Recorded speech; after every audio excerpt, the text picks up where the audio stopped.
Well, guys, I got some bad news. I don't know if you can see in here. It's why this thing's got low compression. I started cleaning up the carbon in here with a wire brush and some super clean on the thing, and then there's all these little scores from that piston, so I thought I'd Scotch-Brite it, and I degreased the cylinder and stirred Scotch-Brite, and you can see where a grinder or some sort of grinding tool or something is. I'm assuming it probably hit here and then walked in. I haven't even started grinding on this yet. This isn't for me, but they went ahead and put this thing together anyway. There's no way a ring's gonna seal. The plating's gone right there, so that might have contributed to that piston getting all scored up. And then I'm checking it out.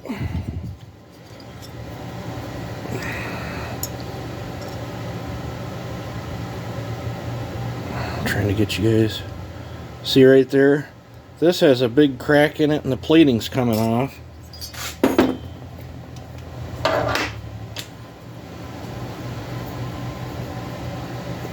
Right here, the piston's heavily worn. I don't know if you can see that or not. Right there, it's like a step inside there, and then right here you can still see. Tell the screwdriver's catching that. There's flashing. See that? It's folding right over. There's a sharp edge, and as you can see this, well, you can see right here, this piston's pushed so hard against this side that it's actually worn away half of what that oil slot is right there. So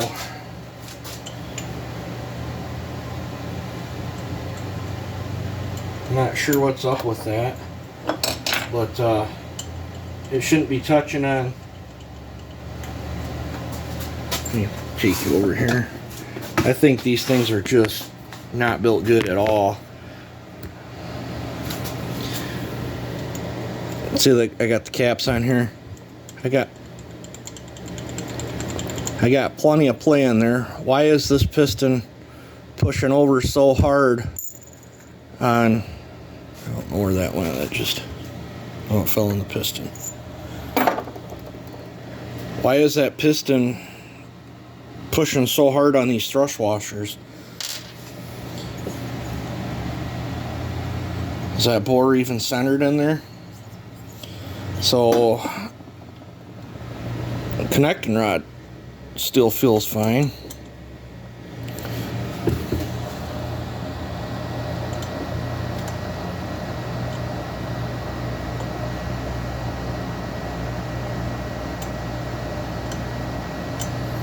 That side of the bearing's spotless. This side's all dirty. Yeah, even this connecting rod has been like forced over. Heck, it looks like the whole crank's got to come this way. I might have to scooch that crank over.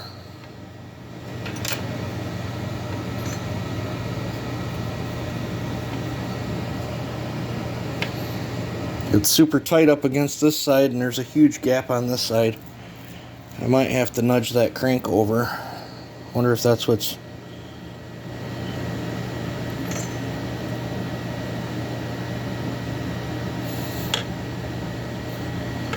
If this is pushing,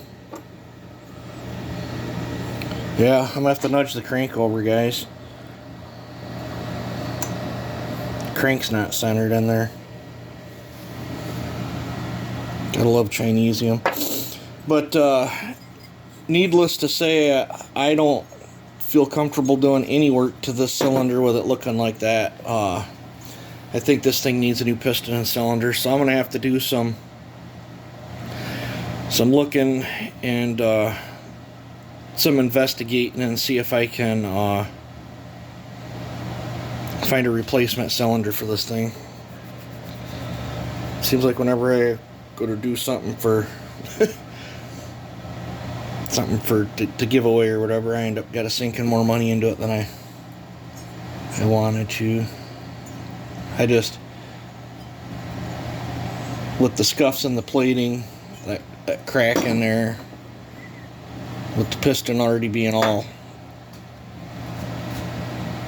blowed out now, and I gotta walk that crank back. I don't feel comfortable putting it together with that cylinder. That makes sense to me why it didn't have much compression. I thought, I mean, well, 55,000 squish don't help much either. But so yeah, this thing's gonna need a top end. I was kind of taking a sneak peek.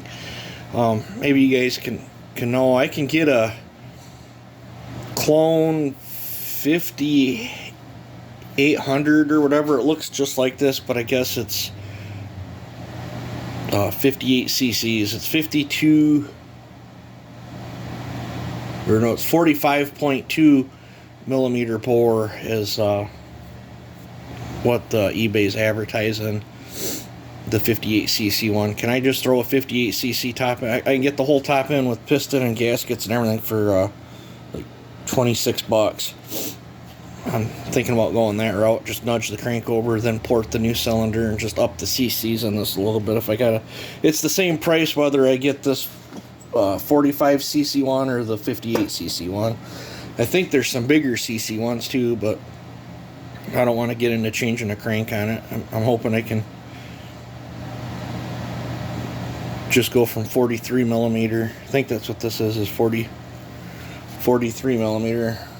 Bump it up to 45.2 and get a little extra power out of it.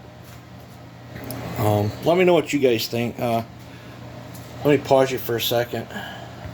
Alright, sorry about that. I went and figured it. Guess while I got you going, I straightened the louvers out. I decided to do that because that way I don't know if someone gets this on and they want a spark arrestor, and all they got to do is buy an original spark arrestor and slide it back up in there and bolt it down. But as you can see,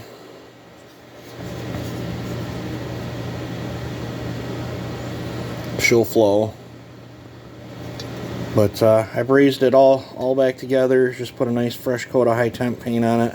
It's a little bit warm from sitting on the stove, but I think that turned out pretty good. I straightened the louvers out, made them all equal instead of that hodgepodge that was in there. I would include the spark arrestor with it, but whoever opened the louvers destroyed the spark arrestor.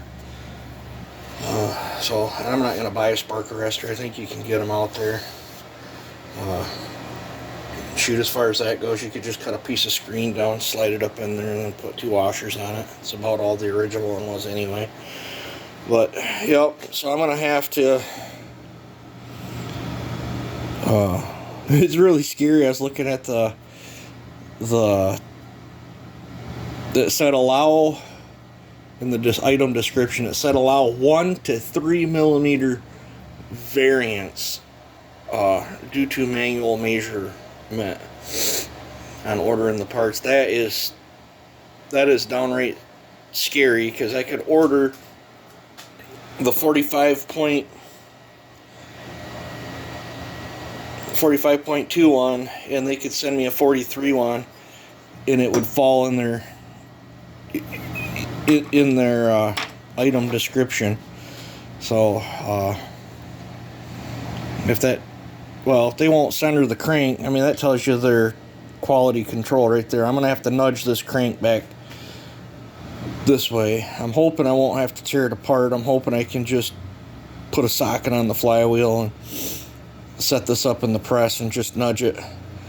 I need to nudge it. I'll have to get the feeler gauges out, but it's got to go at least 40 thousandths that way, for sure. I can't believe they sent it out. Well, I can. It's Chinese stuff. I know I would have never sent it out like that. But let me know what you guys think. I'm probably just gonna order that $26 cylinder kit, and even if it comes the same size, as long as it's usable, I guess that's what we'll have to roll with. It's supposed to be 58cc, but I guess we'll find out. If not, I'm wasting $26. But what I'm going to do is box this up and get on eBay and click order and confirm on that cylinder kit that I found for this. Piston don't look much better quality than this one either. And then we'll get it, we'll recheck numbers. I'll scooch the crank over, then we'll recheck numbers, check squish, all that, and then make a game plan from there. But at least the muffler mod's done. So I guess I'll order some fuel line for this thing too while I'm at it. So I guess this is gonna have to get put on hold today. So I'm gonna order that part, box it up, and I'll bring you guys back. But you guys have a good one.